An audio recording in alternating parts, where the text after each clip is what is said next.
ನಾಡ ಹಬ್ಬ ದಸರಾ 2026 ಅಂಗವಾಗಿ ಈ ವರ್ಷ ಪ್ರತಿ ವರ್ಷದಂತೆ ಕೂಡ ಈ ವರ್ಷನೂ ಕೂಡ ನಾವು ಗಜಪಯಣದ ಮುಖಾಂತರ ಮೊದಲನೇ ಹಂತದ 9 ಆನೆಗಳನ್ನು ನಾವು ಮೈಸೂರಿಗೆ ಕರ್ಕೊಂಡು ಹೋಗ್ತಾ ಇದ್ದೀವಿ.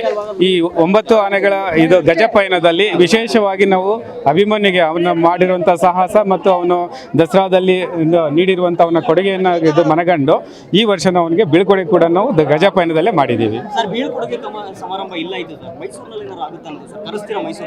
ಈಗ ಸದ್ಯಕ್ಕೆ ಸರ್ಕಾರ ನಮಗೆ ಅನುಮತಿ ನೀಡಿರೋದು ಗಜಪಯಣದಲ್ಲಿ ಬೀಳ್ಕೊಡುಗೆ ಸಮಾರಂಭನ ಮಾಡಿ ಈಸ್ ರಿಟೈರ್ಡು. ಯಾಕಂದರೆ ವಯಸ್ಸಾದ್ಮೇಲೆ ಎಲ್ಲರಿಗೂ ರೆಸ್ಟ್ ಬೇಕಾಗುತ್ತೆ. ಸೊ ಹಾಗಾಗಿ ಅದಕ್ಕೆ ವಿಶ್ರಾಂತಿ ಅವಶ್ಯಕತೆ ಇದೆ ಅಂತ ಹೇಳಿಬಿಟ್ಟು ಸೊ ಈಗ ಇಲ್ಲಿ ಪರ್ಮಿಷನ್ ಕೊಟ್ಟಿದ್ದಾರೆ.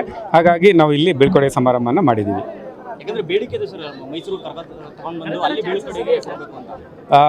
ಈಗ ನಮಗೆ ಸರ್ಕಾರ ಎಷ್ಟು ಅನುಮತಿ ನೀಡಿದೆ, ಇಲ್ಲಿ ಬೀಳ್ಕೊಡುಗೆಯನ್ನು ನೀಡೋಕ್ಕೆ ಅನುಮತಿ ನೀಡಿದೆ, ಅದರ ಪ್ರಕಾರ ನಾವು ಇದನ್ನು ಸಂಡಾಪನೆ ಮಾಡಿದ್ದೀವಿ.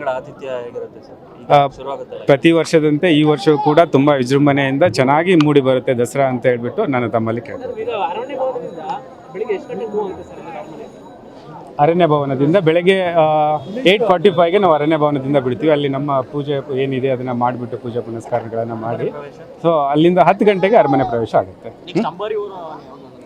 ಅದನ್ನು ತಮ್ಮ ತಾಲೀಮು ಆದ ನಂತರ ತಿಳಿಸ್ತೀವಿ ತಮಗೆ, ಇನ್ನೂ ಫೈನಲ್ ಯಾವುದೂ ಆಗಿಲ್ಲ. Thank you.